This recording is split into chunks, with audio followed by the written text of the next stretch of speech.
Good morning, everyone. All right, you got to get me pumped up. Look, one of the things I struggle with today as I get older is keeping up with the different generations. I know there's X generations and Ys and Zs and millennial, and of course the generation I'm in, I don't think they even have a category for it anymore. So I decided to come up with my own title for my generation. I call it BBC, Born Before Computers. So it's quite interesting that I'm here today to talk to such a young group of people.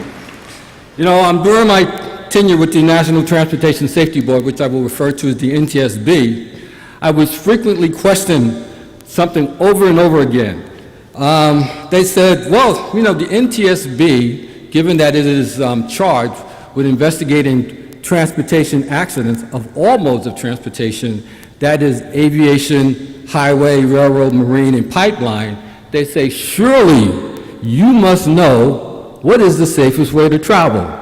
And I said, yeah, that's easy. It's what I do all the time, pipeline. If you want to get somewhere, go pipeline.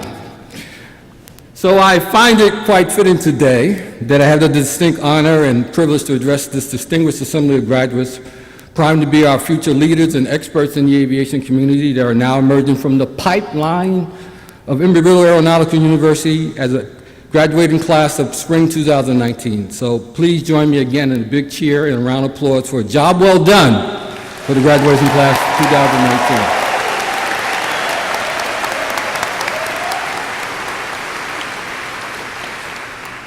2019. From an early age, I come from a community where using words and showing your verbal skills was something that we did quite often to prove ourselves. So instead of fighting, we would use clever use of words.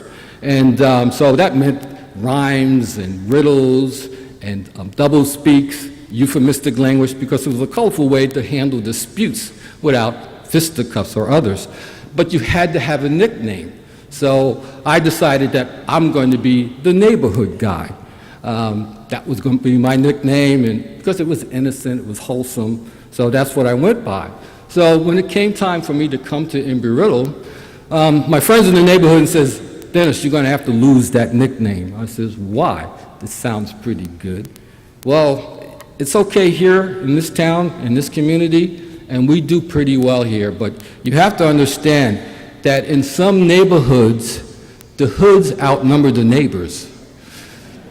So you don't want to go out and misrepresent yourself. So when I came to Embry-Riddle, in addition to seeking a high-quality education, I needed to redefine myself too. So I said, who am I going to be? I need to do something to pump me up. So I took stock of the name Embry-Riddle Aeronautical University. And it says E-R-A-U. What could I do with that? So I thought about that. I said, okay, I know what this is going to mean for me. It's going to be ever ready, always unlimited. So that became my motto throughout school. And so every time I want to get pumped up, some down period, I said, I'm ever ready, always unlimited. So in the beginning when I came here, which was many years ago, I think it was the same year that baseball was invented, the school was very small at the time. It had recently came from Miami, only a few structures there on the campus. And also, there were still reptiles around. There were these things called alligators that would pop up every now and then, including getting on the runway and shutting down operations. And there were many times that we went flying, and as we were coming back, we were told that there was an alligator on the runway. And so out comes the alligator on the runway checklist, and we had to deal with it accordingly.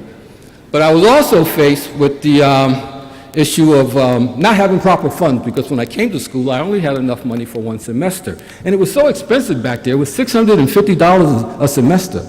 Oh my God. And then there was rumors it was going to go up to $700. And I said, oh my goodness, how am I going to survive this?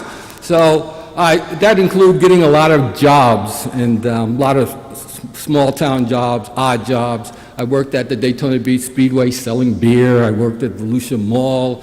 I did things working at all kinds of different fast food restaurants around town trying to develop funds. But the other thing I needed to do was to get loans, a whole lot of loans. There wasn't the kind of programs that existed today for loans, so that meant me going around to different banks. And going to these different banks, to to get these loans. Incidentally, I got so many loans, eventually I started calling myself the Lone Ranger. And but I was often getting turned down. So now I'm still at school, learning a lot. The professors are teaching me things about negotiation skills and how to deal with stressful situations. So I was consulting with some of my professors about what's the best way to go about trying to get these loans, because, they keep rejecting me. They said, well, you need to try some different angles. Try adding a little bit of humor into the session. So I said, let me give that a try. So the next day I was going to apply for a loan at a local bank. And so as I sat there across from the loan officer, I could see it in his eyes that a no was coming. So I'm trying to formulate a response. So he looks at me and says, well, Mr. Jones, I don't know what to tell you. We're looking at your application. We're assessing it. It looks like your credit scores are kind of in the red area, and I don't think you qualify. So I looked at him. I said, you know what, sir? I totally agree. In fact, my situation is even worse than that. He said, what do you mean? I said, my credit is so bad, I need a cosigner to pay cash. Well, he laughed, and he looked at me. He said, I'm going to take a chance with you. You seem like you have a good attitude. And he gave me the loan. And it was a crucial time in my period to be able to get to school. I got involved with a lot of activities. A lot of it had helped me throughout the years because there were a lot of international students on the campus. So later in my career, as I started to travel around the world, I would run across these students that I had made friends with, and they have now gone back home and moved up in government. So as I started to work with them on sometimes very sticky issues, the relationships that I formed here went very, very well. Part of my activities while I was on the campus, I had at one point was the person that went over to the airport to pick up guest speakers and VIPs. So one of the guest speakers that I picked up was a gentleman who was a former Tuskegee Airman. His name was General Daniel Chappie James. Some of you may be aware of him, but he was a first African American become a four-star general in the Air Force. And was also a fighter pilot, and he was very, very big. And I remember picking him up from the airport, and so I was very nervous, and I knew about his background. And he got into the car, and we're driving over, and one of the aircraft that he flew was F-4 Phantoms. And I said, sir, how do you fit into that Phantom? He says, I don't get in it, I put it on me. I says, okay. So as we're driving along, he says, young man, what do you plan to do with your life? So I'm nervous around him. So I said, well, sir, I think I'm going to be the first African American to do this. I'm going to be the first African American to do that. I'm going to be the first African American to land on the moon. So he stopped me. He says, young man, promise me this. I said, yes, sir. Don't make a career out of being an African American. Make a career out of being good.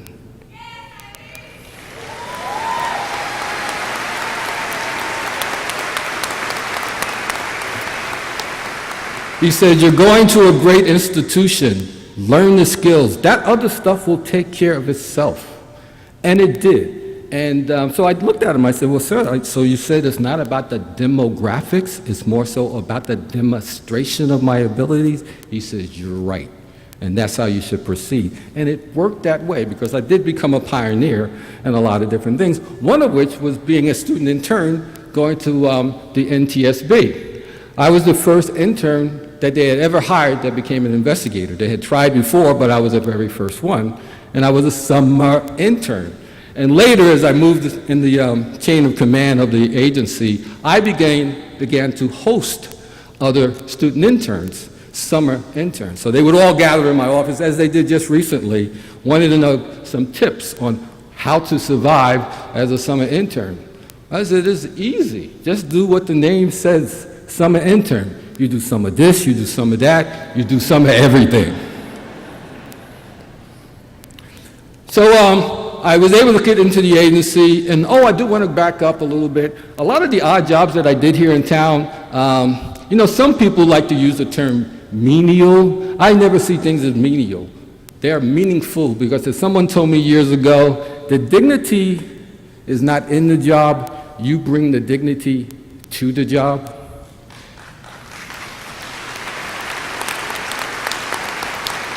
And that's what I did in every instance. So when I became an NTSB intern, I just volunteered for everything that came my way. I did anything. And I gradually was able to work my way up. So what I want to do is I get to the points of closing, because as I told the president, I get to be quite long-winded here. I want to move to the point of the time that I was here for my graduation. My mother was in the audience, now my late mother, and she was very, very proud of me, of what I had achieved. And, but she could never figure out what I did for a living. You know, somehow she figured out only what I did. I went to the crash site and got the black boxes and took it back to Washington. And I said, no, Ma, I do more than that. So I figured I have to come up with something, a buzzword that she could understand what I did. So I thought about it and I said, you know what I do? I take a mess and turn it into a message. And what that means is the mess of the tragedy of an accident. And from that investigation, the lessons learned, the corrective actions, the remedial measures, and the recommendation to improve the situation so it won't happen again are the message. And what that means to me is that you're adding value to everything you encounter. And I made a clear choice to make sure that all my projects, all the people who I work with, that I added value to them and to what we were going to do forward. So that's something I mentioned to you strongly. As I wrap up, as I was forming action investigation teams, and it eventually got to the point I did over, I believe, 1,500 investigations during the course of my career, and I had to form teams each time. And whenever you put together a team, there are a lot of people who want to participate, and some people who are not quite who they are. They're kind of dubious people, they're kind of questionable, they're trying to be part of the investigation team for other reasons. So I had to weed these people out. And I often noticed in their title of their business card, they would have the word senior, like senior analyst, senior engineer, senior pilot, and so on and so on. So as a clever way of being able to dismiss them, I would say, well, Sarah, I hate to tell you this, but you're not going to be able to participate, so we'll be seeing you later.